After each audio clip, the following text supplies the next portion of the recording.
I have it. I have it right here. But I can't give the world the meaning of life in 3 words or less. It takes a couple hours to sit down and go over it. But I want to show you something. Let's see if we can get this on the screen. Yeah. Okay, most of you people have seen this photograph. This is the one shown by Richard Hoagland. It's supposed to be a face on Mars. The problem with this face is that it's been shown upside down. This is what it looks like. And for those of you at home, if you look right here, you can see that that is basically what it looks like. This thing is flat across the bottom. It comes up in a bow. It has 2 little shoulders and has a gray alien head. Now the reason I showed you that is because this monument, which is on the surface of Mars, is 65 million years old. And therein is the answer to the whole UFO mystery. You see, human beings have been on this planet about this long in the grand scheme of things. Newcomers. But reptiles dominated this planet for 300 million years. Right. The last 100 million of which was dominated by the dinosaurs themselves, who were known for some very specific qualities. They began to stand upright, walk bipedal. They began using their hands and arms for other purposes, and they began developing ever higher forms of brain function to aid them in their hunting capabilities. The thing is that 65 million years ago, there was no fruits or vegetables on this planet. If you were a life form alive back then, there was only 2 food sources. It was either leaves or meat, which means you were either an herbivore or a carnivore. Now, these species that were all carnivore, they were always in competition with one another. That would be like a lion taking on a tiger, you know. It's hard to imagine that, but that's the way it was. But the thing is that these reptiles continued to grow ever more intelligent until eventually they got to a point where they were not only man-like, they began colonizing the surface of Mars. These are men. These are not animals. But 65 million years ago, these things had some sort of World War III event take place, during which time they apparently blew away this planet, and they did it themselves. And they left. And there's a whole long story here I could tell you, but I'm trying to shorten this up here. But the bottom line is this, okay? 65 million years ago, they were varying shades of green, which is common for reptile species, which is one of the reasons why some of us still refer to them as the little green men from Mars.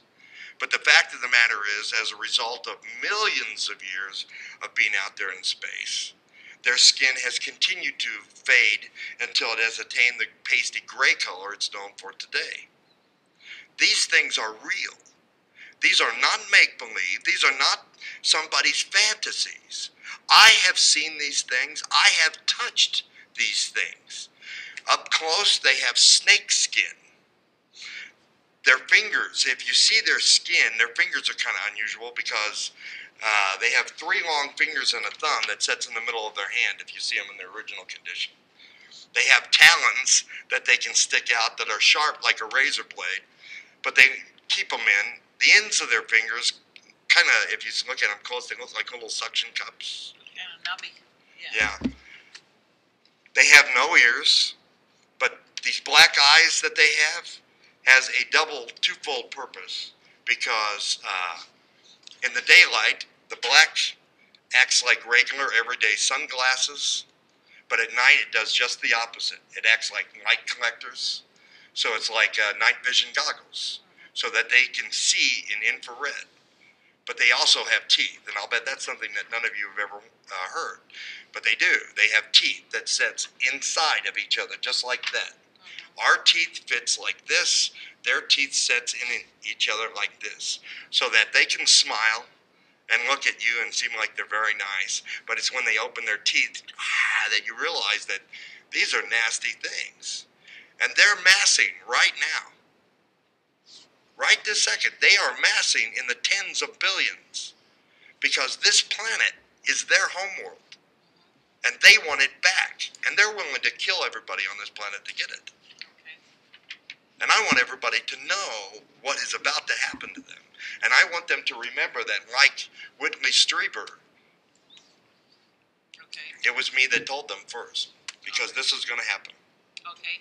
Well, we appreciate that you've been with us and that we've got the time here. We will put this on.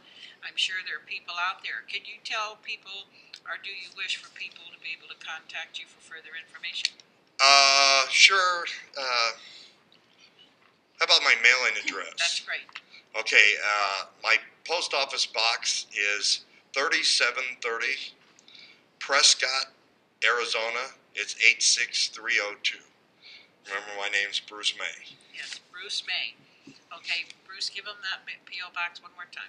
It's post office box 3730 3730 Prescott, Arizona.